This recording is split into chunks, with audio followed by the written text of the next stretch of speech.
करके सड़क तक लड़ता रहता हूं। अल्लाह ने अगर मुझे शायरी की ताकत दी तो मैंने जुल्फ और आंचल पर शायरी नहीं की, मैंने महबूबा के जुल्फों के लिए शेर नहीं कहे। मैंने आपकी शायरी में, अपनी शायरी में जब खुदा ने मुझे हुनर दिया शायरी का, तो मैंने उसमें नजीब की मां के आंसुओं के लिए नज्म लिखी, मैंने पहलू खान के लिए नज्म लिखी, मैंने फलस्तीन के लिए नज्म लिखी, मैंने आपके दर्द को आवाज देने का काम किया। मैंने शायरी में महबूबा के जुल्फों की बात नहीं की। जब वक्फ के खिलाफ बिल लाया गया देश की पार्लियामेंट में, नरेंद्र मोदी जी की सरकार वक्फ के खिलाफ बिल लेकर के आई, तो सबसे बड़ी आवाज के तौर पर मैंने वहां हाकिम की आंख से आंख मिला करके कहा था कि हम ही को कातिल कहेगी दुनिया, हमारा ही कत्लेआम होगा, हम ही कुएं खोदते फिरेंगे, हम ही पे पानी हराम होगा।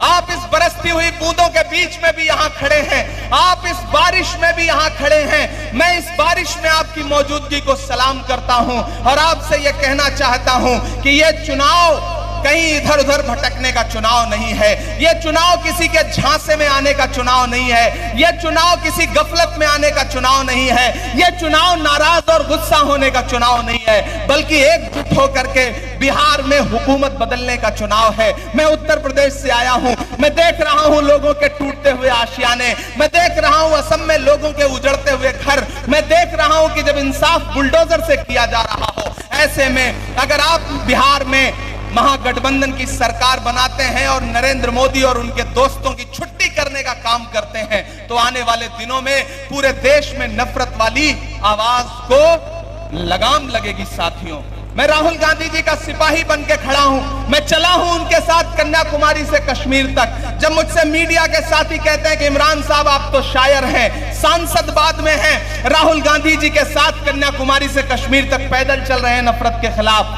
क्या बोलेंगे? तब मैं उनसे कहता था कि जो हर जालिम से टकराएगी वो आंधी बनाऊंगा, जो हर जालिम से टकराएगी वो आंधी बनाऊंगा, नए अंग्रेज आए हैं नया गांधी बनाऊंगा। नीतीश कुमार जी और नरेंद्र मोदी जी के झूठे वादे हैं, और इस तरफ महागठबंधन क्या कह रहा है, तेजस्वी क्या कह रहे हैं कि अगर आपने महागठबंधन की सरकार बना दी तो 5 साल में बिहार के हर परिवार से एक युवा को नौकरी मिलेगी। और महागठबंधन के वायदे नरेंद्र मोदी जी के झूठे जुमले की तरह नहीं है। नरेंद्र मोदी जी ने कहा था खजाने की चाबी हमें सौंप दो, देश नहीं लुटने दूंगा। आजकल मैं जहां भी जाता हूं उनसे सवाल पूछता हूं कि प्रधानमंत्री जी आपको आपका जुमला याद है? भाइयों बहनों, देश के खजाने की चाबी मुझे सौंप दो, मैं देश नहीं लुटने दूंगा, याद है ना? चौकीदारी मुझे दे दो। आजकल मैं उसी चौकीदार से पूछता हूं पूरे देश में जाकर के कि कहां सोया है चौकीदार? आप थक गए हैं क्या? थक गए हैं क्या? बारिश से डर रहे हैं क्या? बारिश से डर तो नहीं रहे ना? कि कहां सोया है चौकीदार? अभी जब पूर्णिया से हमें हेलीकॉप्टर को टेक ऑफ करना था तो पायलट ने कहा साहब मौसम खराब है, हम टेक ऑफ नहीं कर पाएंगे। हमने कहा मैंने श्रीनगर वालों से, कस्बा वालों से वादा किया है, आप हेलीकॉप्टर नहीं टेक ऑफ करोगे और मुझे पैदल जाना पड़ेगा तो मैं पैदल जाऊंगा, लेकिन वहां की आवाम से मिलने जरूर जाऊंगा। फिर हम कोढ़ा पहुंचे, वहां हमारी बहन पूनम पासवान थी। हमने पूनम जी से कहा कि आप हमारे साथ चलिए। पूरा महागठबंधन एकजुट होकर के लड़ रहा है यहाँ पर, एकजुट होकर के। आप पूनम जी को वोट देंगे, आप इरफान को वोट देंगे तो सिर्फ इरफान को नहीं मिलेगा, तेजस्वी यादव जी को भी मिलेगा। आप इरफान को वोट दोगे तो मुकेश सहनी जी को मिलेगा, आप पूनम जी को वोट दोगे तो आईपी गुप्ता जी को मिलेगा, और आप पूनम जी को और इरफान को वोट दोगे तो मोहब्बत के उस मसीहा को मिलेगा जिसका नाम राहुल गांधी है। मुझसे राहुल गांधी जी ने कहा कि इमरान जाओ, पूनम पासवान बहन की तरह है, इरफान भाई की तरह है, जाओ, ये गरीब गुरबा की लड़ाई लड़ने वाले लोग हैं। आप इनका लिबास देखिए, इनका पहनावा देखिए, आवाम के बीच में इनकी खिदमत देखिए, आपको समझ में आएगा ये किसी धन्ना सेठ के परिवार से नहीं आए हैं। इन्होंने लूट करके अपना खजाना नहीं भरा है। ये वो लोग हैं जो सच में आपकी खिदमत करना चाहते हैं और बिहार में सरकार बदलना चाहते हैं। इसलिए सब छोड़ दीजिए, सब भूल जाइए। बस 11 तारीख को घर से निकलिए तो सिर्फ एक चीज जहन में रहे कि चुपचाप हाथ छाप, चुपचाप, और जोर से आवाज आनी चाहिए, चुपचाप और जोर से पटना तक जाए, दिल्ली तक जाए, नरेंद्र मोदी जी तक जाए, दिलीप जायसवाल तक जाए, जाएगी ना? चुपचाप चुपचाप चुपचाप। कहां सोया है चौकीदार, कहां सोया है चौकीदार। अब बिहार में बन जाएगी तेजस्वी सरकार। कहां सोया है चौकीदार, कहां सोया है चौकीदार। के चाय बेचने वाला पूरा भारत बेच रहा है। चाय का नाम लेते ही आपको स्वाद आ जाता है, कितने समझदार लोग हैं आप। के चाय बेचने वाला पूरा भारत बेच रहा है। इसी काम में हासिल उसे महारत बेच रहा है। कि रेल बिक गई, तेल बिक गया, बिका हवाई अड्डा। बिक गया कि नहीं बिक गया? LIC भी बेच दी।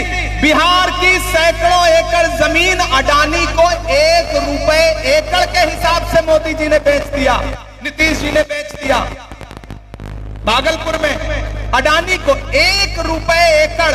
तब ये लाइनें पढ़ता हूं कि रेल बिक गई, तेल बिक गया, बिका हवाई अड्डा। सब कुछ बिकता देख के खुश हैं अपने JP नड्डा। क्या जनता महंगाई की मारी करती हाहाकार। कहां सोया है चौकीदार, कहां सोया है चौकीदार।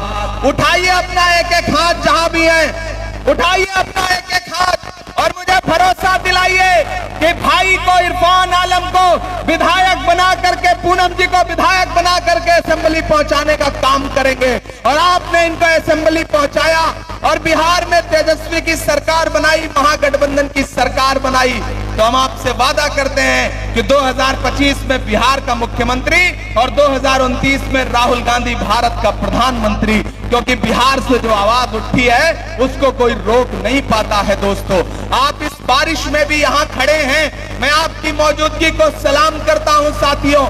और कांग्रेस पार्टी मोहब्बत की बात करती है, नफरत की बात नहीं करती है। हम मोहब्बत के पैरोकार बनकर के आपके बीच में आए हैं। आज से इस चुनाव को इरफान आलम बनकर के लड़िए, आज से इस चुनाव को इमरान प्रतापगढ़ी बनकर के लड़िए। ये गुस्सा, ये नाराजगी सब किनारे रखिए।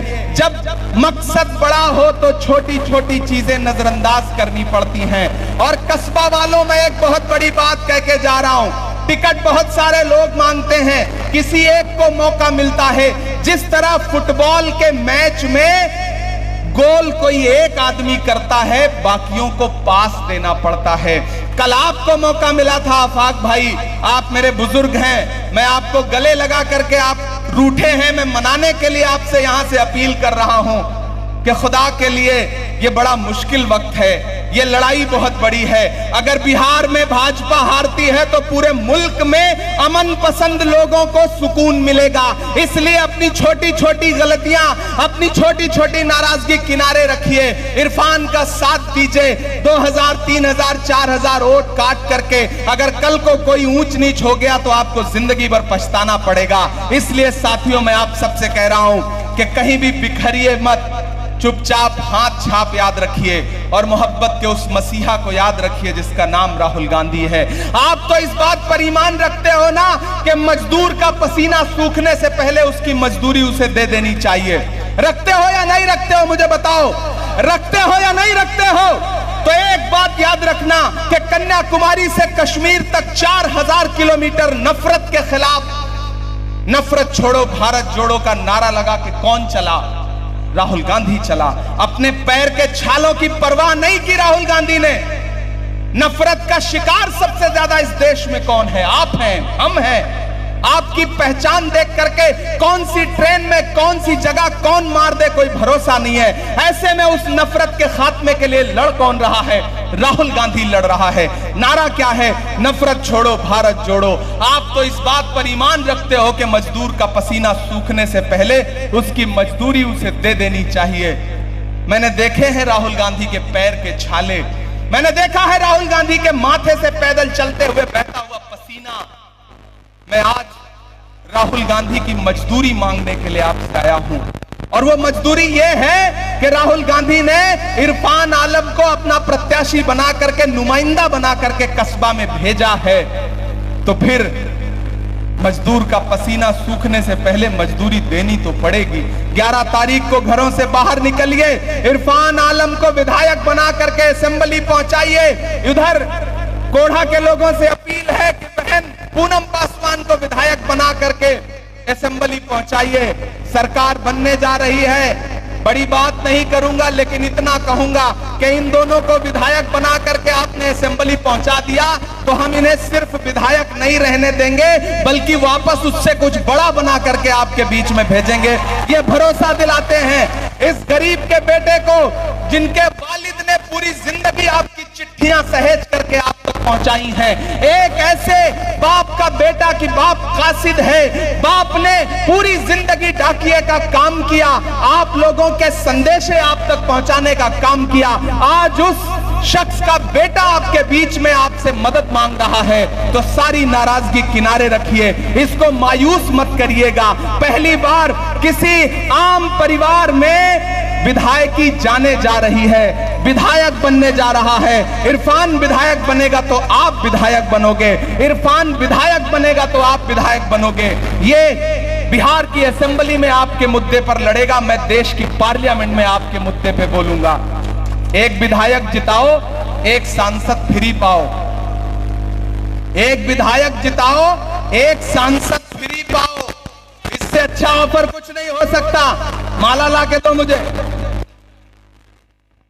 क्या ये जीत की माला मैं पहना दूं? इस बहन को भी ये जीत का माला मैं भेंट कर रहा हूं। आप सबसे अपील है कि मेरी इस बहन को और मेरे इस भाई को आज से ये चुनाव इरफान बन के लड़िए। मारूफ साहब का बहुत शुक्रिया, हमारे डिस्ट्रिक्ट चेयरमैन अली का बहुत शुक्रिया, बहुत शानदार प्रोग्राम किया है। जिस बारिश में 500 आदमी के भी रुकने की गुंजाइश नहीं बचती है, उस बारिश में पूरा मैदान भरा हुआ है। ये बारिश की बूंदें आपके हौसले को नहीं रोक सकती, कोई नफरत आपको नहीं रोक सकती।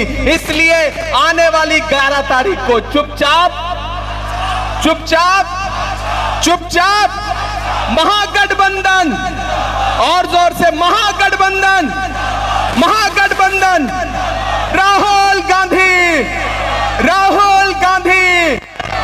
ये मखाने की माला है। इसी पूर्णिया के रंगभूमि मैदान में राहुल गांधी जी ने मखाने के लिए आवाज उठाई थी और मजबूर होकर के नरेंद्र मोदी को मखाना बोर्ड बनाना पड़ा। मैंने पार्लियामेंट में कहा था कि ये तो राहुल गांधी जी का डर है जो इन्होंने मखाना बोर्ड बनाया, वरना ये तो मैखाना बोर्ड बनाने वाले लोग हैं। तो साथियों, आप